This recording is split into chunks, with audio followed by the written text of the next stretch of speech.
We've all been there, right? That moment a nosebleed starts out of nowhere. But do we really know what's happening when it does? Well, today we're going to break it all down. Everything you need to know about this super common experience. Let's get right into it. You're just living your life, minding your own business, and then, there it is, that annoying, sometimes kind of scary, nosebleed. It's something pretty much everyone goes through, but what's actually going on in there to make it happen? Okay, so there's a fancy medical term for it, epistaxis. Sounds intense, right? But here's the key phrase you need to know. It's usually self-limiting. All that really means is it tends to stop all by itself, often without you having to do much of anything. So what is actually happening inside your nose? Well, to get it, we first have to talk a little bit about anatomy, because it all boils down to one simple thing: where the bleeding is coming from. See, your nose is just packed with tiny blood vessels, which is why even a small knock can set one off.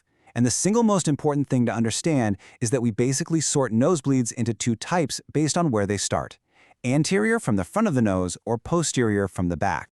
And this difference, front versus back, is absolutely crucial. Trust me, it tells us almost everything we need to know about how serious it is and what might be causing it.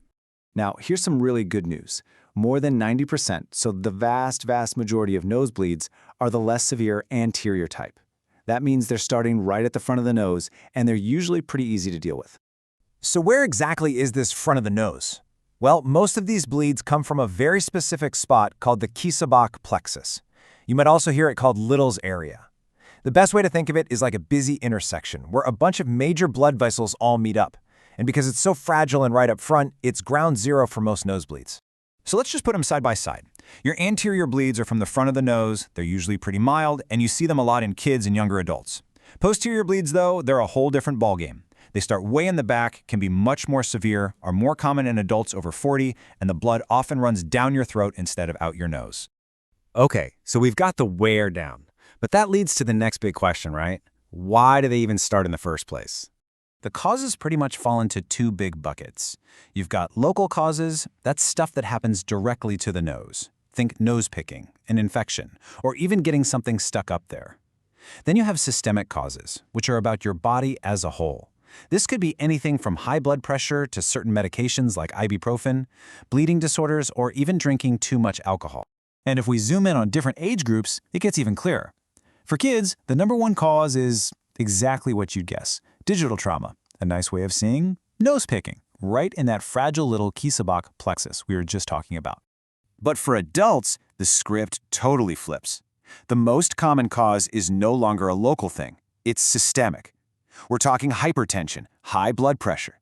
It's a perfect example of how sometimes a simple nosebleed can actually be a clue about a bigger health issue.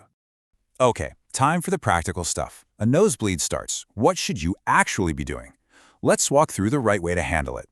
This is called the Trotter's method, and it's your go-to move. First things first, sit down and lean forward. I can't say this enough. Do not lean back because you'll just end up swallowing the blood. Next, pinch all the soft parts of your nose. Hold that pressure for about 5 minutes and just breathe through your mouth. A cold compress on your nose can help too, because it helps shrink the blood vessels. But what if that doesn't work? It's really important to know when a nosebleed stops being a simple annoyance and becomes something you need a doctor for. So here are the big signs it's time to get help. First, if you've been applying constant pressure for a good 10 or 15 minutes and it's still bleeding a lot, and second, if you feel a lot of blood dripping down the back of your throat, those can both be signs of a more serious posterior bleed. So once you get to a doctor, they have a whole toolkit to work with. They might start with cauterization, which basically uses a chemical or heat to seal off the bleeding vessel. If that doesn't do the trick, they can use nasal packing to apply pressure from the inside.